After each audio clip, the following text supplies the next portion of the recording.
हम लोग गीता का 5वां अध्याय पढ़ रहे हैं, कर्म संन्यास योग। उसमें हम आज 6वां श्लोक पढ़ेंगे। 6वां श्लोक, श्लोक नंबर 6। भगवान बोल रहे हैं, श्री भगवान उवाच संन्यासस्तु महाबाहो दुःखमाप्तुमयो गतः योगयुक्तो मुनिर्ब्रह्म न चिरेणाधिगच्छति। संन्यासस्तु महाबाहो दुःखमाप्तुमयो गतः योगयुक्तो मुनिर्ब्रह्म न चिरेणाधिगच्छति। परंतु हे अर्जुन, कर्मयोग के बिना संन्यास अर्थात मन, इंद्रिय, शरीर द्वारा होने वाले संपूर्ण कर्मों में कर्तापन का त्याग प्राप्त होना कठिन है और भगवत स्वरूप को मनन करने वाला कर्मयोगी परब्रह्म परमात्मा को शीघ्र ही प्राप्त हो जाता है। हरिओम। आज के दो शब्द हैं, कर्मयोग, कर्म संन्यास के।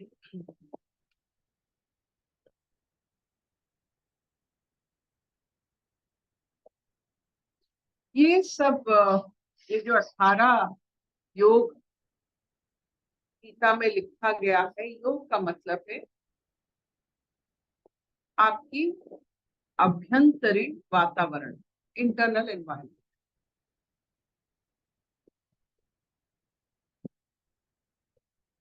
प्रकृति बाहर भी है, अंदर भी है।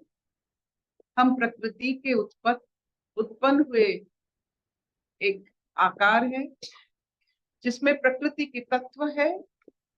कर्मशीलता, कर्म कौशलता हमारी नस नस में बैठे हुआ है, इसीलिए कि कर्म योग के द्वारा हमें कर्म संन्यास प्राप्ति होने का एक मुहूर्त मिले।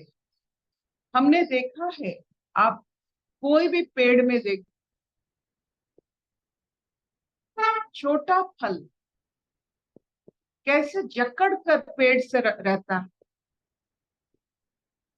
लेकिन जब वो परिपक्व हो जाता है, पकता है, तो वही पेड़ से वो अपने आप को अलग कर सकता है। तो इसका मतलब होता है, जो मनुष्य ये प्रकृति रूपी पेड़ में अपने कर्म के कारण जकड़ा हुआ है पेड़ों से, कोई बात नहीं, लेकिन वहां वो पकता है। परिपक्व अवस्था में वो अपने आप को प्रकृति से अलग कर सकता है, कर्म संन्यास अनुभव कर सकता है। जब वो छोटा सा फल होता है, वो किसी के सिर्फ अपने लिए जीवित रहता है ताकि वो पक सके सबके लिए। हमारे परिपक्वता, हमारा साधना, हमारा चेतनापूर्ण जीवन सबके लिए। जब हम सबके लिए बन जाते हैं, अपने लिए कर्मयोग करते हैं, करते करते सबके लिए परिपक्व बन जाते हैं, हमारा मिठास इतना बढ़ जाता है, सब में हम समा जाते हैं। वो कर्म संन्यास है। फ्रॉम सेल्फ ಜ್ಯೂಸು ಬರೀ ನೆಲ್ಲಿಕಾಯಿ ಮಾಡ್ಕೊಡ್ತೀನಿ, ಇದು ಸೋರೆಕಾಯಿ ಖಾಲಿ ಆಗಿದೆ. ये जो हमारा पड़ाव होता है बस नेल्लिकाई बचपन से ಮಾಡ್ತೀನಿ. लेकर परिपक्वता तक, ಹಾ समृद्धि तक, बुद्धि की उत्पत्ति तक, प्रज्ञा की अनुभव तक, जब आपका जीवन सबके लिए निछावर कर सकते हो, वही कर्म योग, कर्म संन्यास बन जाता है। लोकली रहते हो, ग्लोबली सोचते हो। पहले अपने लिए पेड़ों के साथ जकड़ कर रहते हो, प्रकृति के साथ, आपके साथ, इंद्रियों के साथ रहते हो ताकि आप परिपक्व बनो। जब आपको इतना समझ आता है कि हम इंद्रिय से ऊपर, इंद्रिय से अतीत हम चले जाते हैं, पक्व बन जाते, पक जाते हैं, अब सबके लिए, that is very important. I am ready for everyone, that may I help you style. क्या मैं आपके कोई काम में आ सकती हूँ? यही पक्वता है। When you find yourself useful to everyone। बचपन में देखो हम कितने स्वार्थी होते हैं, हमें पता ही नहीं चलता है माँ बाप की पीड़ा, पास पड़ोस की, जो हम क्या उनके लिए कर सकते हैं हमको दिखाई नहीं देता है। सिर्फ हमारे बारे में सोचते हैं और हमारे बारे में ही बात करते हैं, हमें ये चाहिए वो चाहिए। जब छोटे बच्चे भी थोड़ा बहुत परिपक्व बन जाते हैं, वो पास वाले कुत्ते के लिए भी सोचते हैं, बिल्ली के लिए भी सोचते हैं, पास वाली जो बुजुर्ग है उसके लिए कुछ ना कुछ लेके जाते हैं। ऐसे ही कहते हैं कर्म संन्यास। जब खुद के सिवा आप सबके लिए सोच सकते हो, सबके लिए आपका जीवन निछावर कर सकते हो, वही कर्म संन्यास है।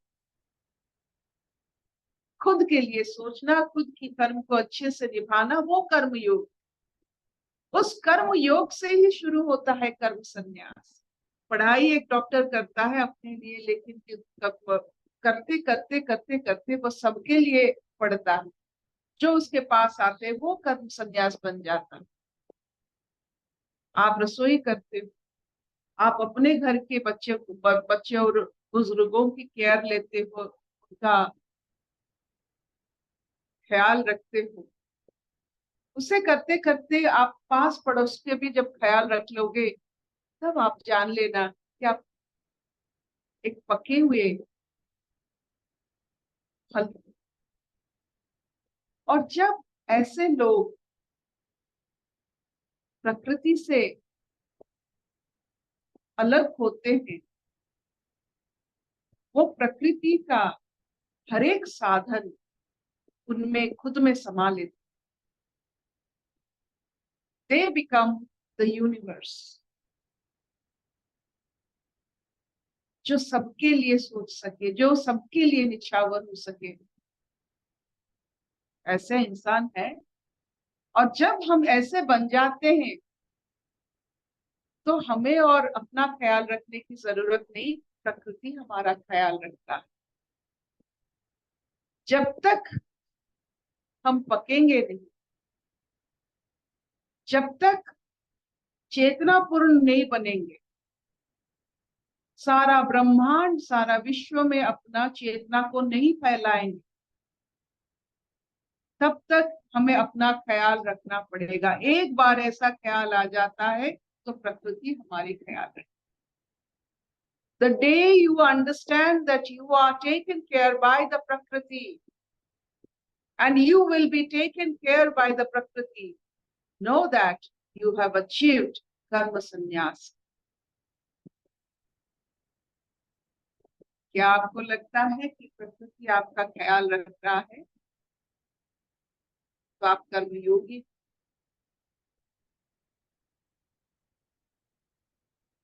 शबना नहीं इतना चलेगा? हाँ हाँ मम्मा चलेगा। कोई प्रश्न, कोई अनुभूति, कोई विस्तार भाव, कोई अर्पिता भय? हाँ बोलो। हाँ अर्पिता, ये जो कर्मयोग वगैरह बोल रहे कर्म संन्यास, तो हमको जो मन दिया है ना, वो जब से बचपन से मुझे याद है कितना, फर्स्ट स्टैंडर्ड कब से चालू हो गया बोलना ना, अंदर अंदर सेल्फ टॉक जो चालू रहता था ना, तो उससे ही हम लोग, उससे ही सारे कॉन्सेप्ट से ही कर्म बनता था। और क्या होता था कि कुछ भी एक अच्छा कर्म करते हैं ऐसे लगता है तो उसके साथ ना कि अप्रिशिएशन की इच्छा रहती थी और अंदर एक प्राइड भाव रहता था। और अगर वो नहीं किया तो गिल्ट का भाव रहता था, अच्छा नहीं लगता था। ये सर्कस इतना चलता रहता था, कुछ भी करके वो जाता नहीं था बिल्कुल। लेकिन ये सिर्फ और सिर्फ ना ज्ञान से चला गया कि तुम पूर्ण हो, तुम मान जाओ करके, और पूर्णता से जियो। जैसे कोई थॉट आता है मन में, बैड भी आता है, तो उसको एंड तक लेके जाओ, उसको पूर्ण, उसका आहुति कर लो, पूरा निर्जरा कर लो, तो ना वो अंदर से चला गया। और उसके बाद अभी वो कोई भी एक थॉट है, उससे दूसरा थॉट नहीं बनता है बिल्कुल भी। तो वो हमारा ना अभी वो हो रहा है ऑटोमेटिकली। तो ये सत्संग की महिमा है सिर्फ, कि ये अंदर मतलब उसका हिसाब किताब नहीं रहता है। तो पहले बहुत हिसाब किताब रह के ना पता ही नहीं चलता था इसके साथ करना क्या है, क्यों चटर पटर चलता रहता है, कैसे चुप हो जाए। तो सत्संग में आते ऑटोमेटिकली वो हैपनिंग हो गया। सत्संग एक प्रकृति का निर्देश है।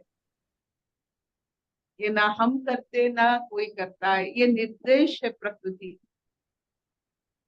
आप इसे अगर बारीकी से देखेंगे कैसे सत्संग बनता है, कैसे अमृत की धारा चलता रहता है, कैसे कृष्ण अभी तक जीवित है, अर्जुन जीवात्मा हम में कैसे अर्जुन जागृत हो जाता है और कृष्ण बनने की, जो कृष्ण को अनुभव करने की हमारे जीवन में कैसे सामर्थ्य आ जाता है। हमने तो अपने पिता माता को कभी इतना महत्व नहीं दिया। रिमेम्बर,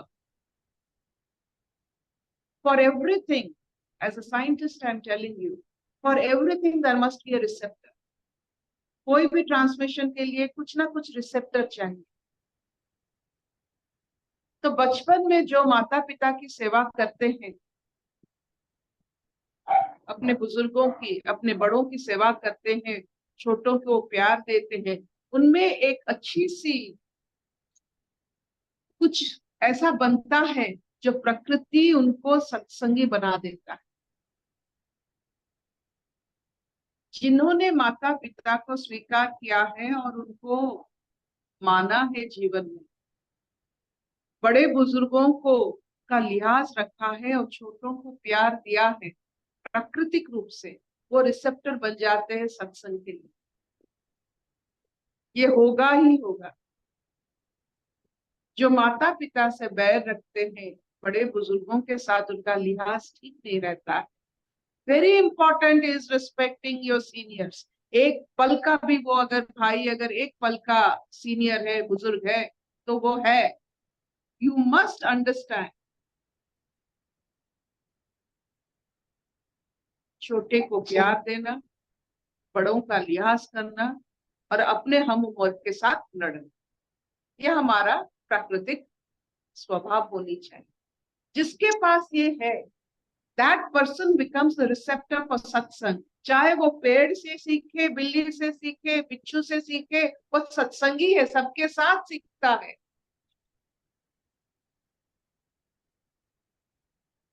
इतना चलेगा तो आप लोग सब वैसे ही होंगे। नहीं तो सत्संग, प्रकृति आपके लिए ऐसे सत्संग नहीं तैयार करेगी, नहीं करेगी। सत्संग उन्हीं के लिए होता है, if you have made the receptor.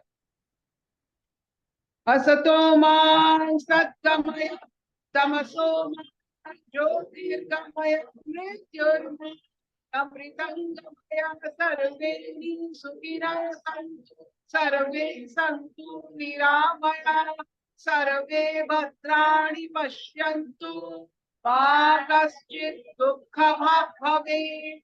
ॐ शान्ति शान्ति शांति।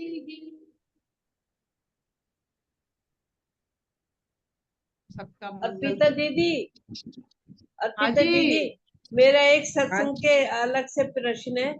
मैंने एल्फ्रेक्स नींद के लिए खाती थी जी, 0.5 वाली ना, हाफ खाती थी। अब वो मिल ही नहीं रही, बंद हो गई है, तो उसकी जगह में कोई बहुत बढ़िया, बहुत बढ़िया। ये जो नींद की गोलियां होते हैं, वो जो संसार की भमर से पड़ जाते हैं, वो निकलने की उनका कोई गुंजाइश नहीं होता है, वो सब नींद की गोलियां खाते हैं। तो एक बार सत्संग के माध्यम से आप उभर आते हो तो जरूरत ही नहीं पड़ता। चींटी के लिए जैसे पत्ता होता है, जब एक प्रवाह में एक चींटी पड़ जाता है, एक पत्ते उसके लिए बहुत काम का होता है।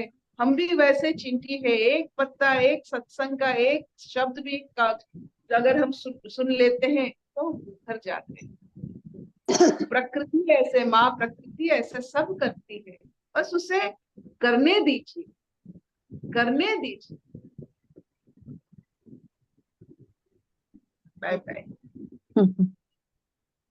Bye bye. हरिओम प्रभा जी।